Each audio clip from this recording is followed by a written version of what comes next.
As an environmental, non-governmental organization, our focus on the energy sector is to prevent harmful impacts from energy investments.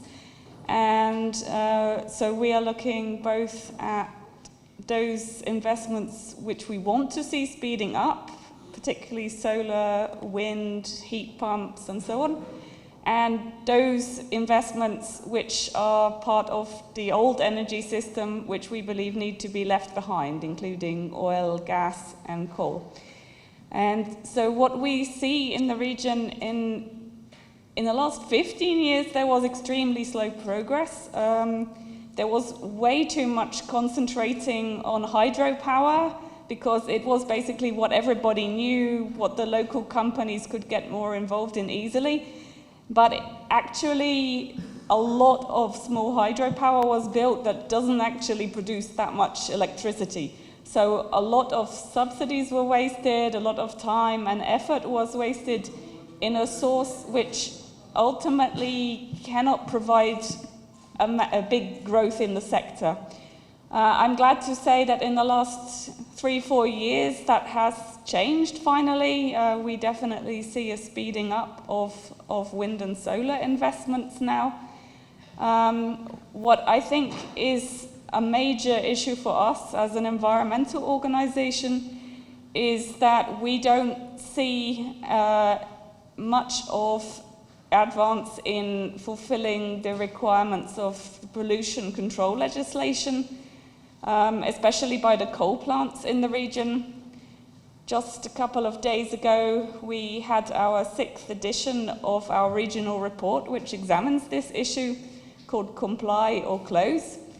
And region-wide, it's not the same in Kosovo, but region-wide sulfur dioxide emissions are 5.7 times as much as they're allowed to be from coal plants. So this is absolutely unacceptable. Basically, almost nothing has changed since this legislation came into force in 2018. To a certain extent, I think, on one hand, we have to take into account that all the Western Balkan countries want to be in the EU.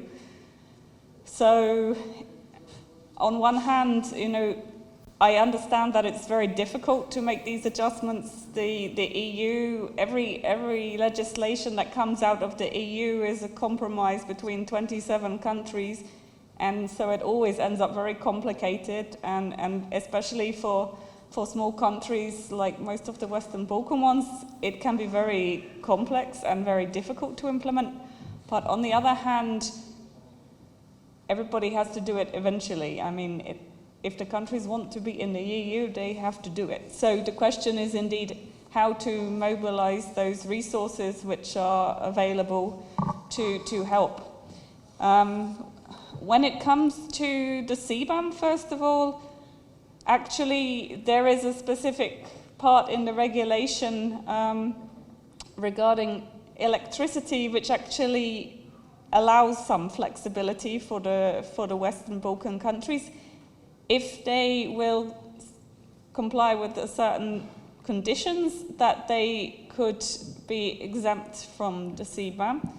And those include introducing an emission trading scheme till 2030, complying with the energy and environmental legislation for the sector, having long-term strategies, etc., etc. So I think in the beginning, most of the countries thought, oh yeah, we're going to get ourselves an exemption, but actually, I mean, as we see, the deadlines are coming and many of the conditions are not met yet. I agree with this comment that regional cooperation is needed because the green agenda is a fairly big topic to discuss in details now because it goes into circular economy, air pollution, water pollution, etc. But to stick to CBAM and to climate action as the first sort of pillar of the green agenda, we've done quite a lot of improvements, starting with, first of all, providing, as we discussed in the previous panels, providing a very good scientific base on how do we move forward, because we want to inform our policies based on science, both environmental and climate policies, but also energy policies. So there was a lot of modeling involved in all of these policy preparations. In addition to that, we need to have a lot of legislative infrastructure ready. That is why this year we enacted the first climate change law that is also in line with what the Circular Declaration says for countries that have signed the Circular Declaration. The law on climate change provides a very good basis for implementation of a lot of policies related to the pillar of climate action, both on mitigation and adaptation. Specifically for mitigation, the topic related to CBAM, we've drafted the National Energy and Climate Plan, went forward with publishing of the voluntary NDC, which is not an obligation we have because we're not part of the UNFCCC. Nonetheless, we went forward to draft quite comprehensive NDC. In addition to that, we are now starting works on thinking a bit further ahead in terms of the long-term decarbonization strategy, which is proving very challenging, especially for the energy sector. And this is not a unique case to us, it's a unique case for the entire continent. Now, do we actually reach carbon neutrality? That being said, we're not in the same situation as the entire continent. We are a country that is first of all, even in relation to the other countries in the region, slightly left behind when it comes to access to different mechanisms that could have helped us to achieve more progress in the implementation of the Green Agenda, especially for the pillar of the climate action, which is in relation to our exclusion from multilateral climate finance and our dependency only on having to work on the goodwill of our partners on bilateral partnerships. As we mentioned this week, we have the climate and energy partnership with Germany. That being said, in spite of this exclusion, Kosovo has made quite a lot of progress in the implementation of the Green Agenda, and I would say in some areas more than others, potentially a little bit better than the region. And I could go into the details because it has a lot, the Green Agenda has a lot. I could talk about circular economy for another 2 hours here, but only the climate action pillar is one that I provided a short background. So as we explained yesterday, 2 days ago and yesterday, when it comes to really bringing forward the new agenda on the climate adaptation, climate change is not bound to only raising sea levels. In fact, it is bound to many other climate threats, and we've mentioned before in the previous panels. Even the Minister Aliu presented the new climate change agenda. Currently, we are assessing climate threats specifically for Kosovo. For example, through USAID, we're doing the climate vulnerability assessment, which will really tell us specifically what sectors we're facing challenges through wildfires. We finished the flood risk maps, which tell us in details how we are going to be having more intensive and more frequent floods as a result of climate variables changing. We also will be experiencing a lot of droughts, and droughts and floods correspond positively with one another. Climate effects translate into so many other sectors, but if we're talking strictly about climate risks in terms of climate variables, I would say droughts, wildfires, floods, of course, these anomalies of climate variables then translate to different damages in different sectors, and it has a cascade effect all over.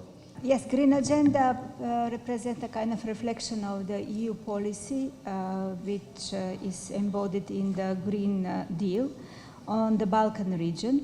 And of course, now many activities are interlinked, and the Green Agenda itself is very complex. Many institutions are involved, and then also cooperation and coordination among themselves are very, very important. We can see that countries are taking some steps forward.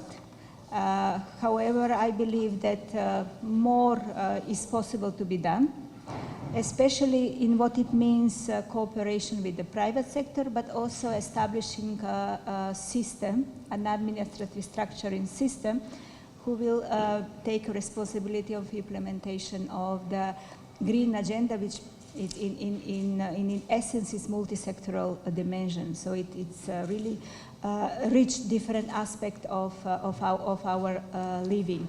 I cannot say how successful it is.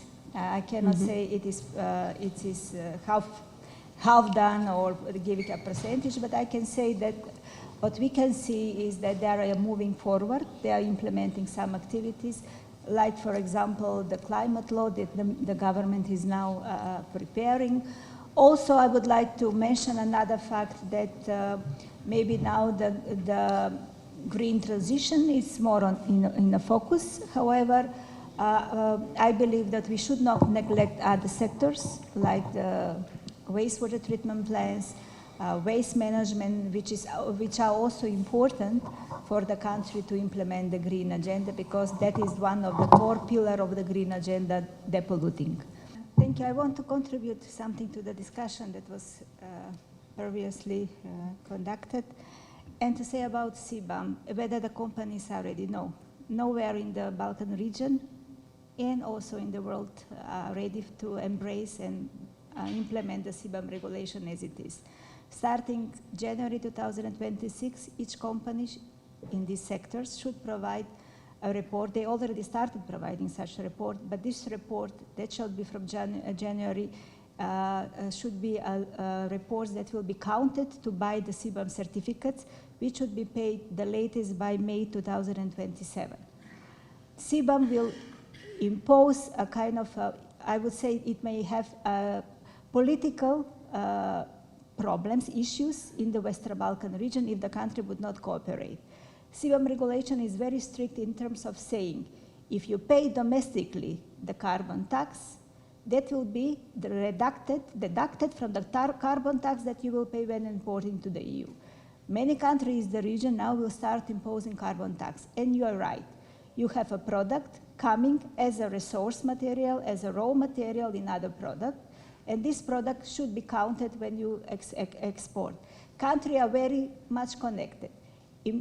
Imagine what will happen if North Macedonia will introduce a carbon tax on something which is raw material here in Kosovo. And then you have to export in Brussels, in EU. Should you pay twice? So immediately the communication between the governments should start. Because we are so much connected in the region, so we should start cooperating and see what will happen with the carbon tax that many countries now in the region will start to implement domestically, just to have a revenue at home to support the companies to decarbonize. The CBAM regulation also is very strict. It says we can acknowledge carbon price tax paid at home only if it's spent for decarbonization purposes, not to go to the budget and use whatever purposes the government wants, but it should be spent only for decarbonization and support the government and on the accurate emission.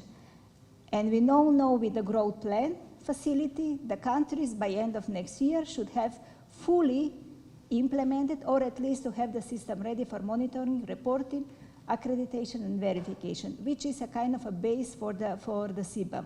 That's why I say that we have to start cooperating among ourselves. In North Macedonia, we made the assessment. Company is not ready. Only the big companies, which are in big multinational companies, they start implementing. To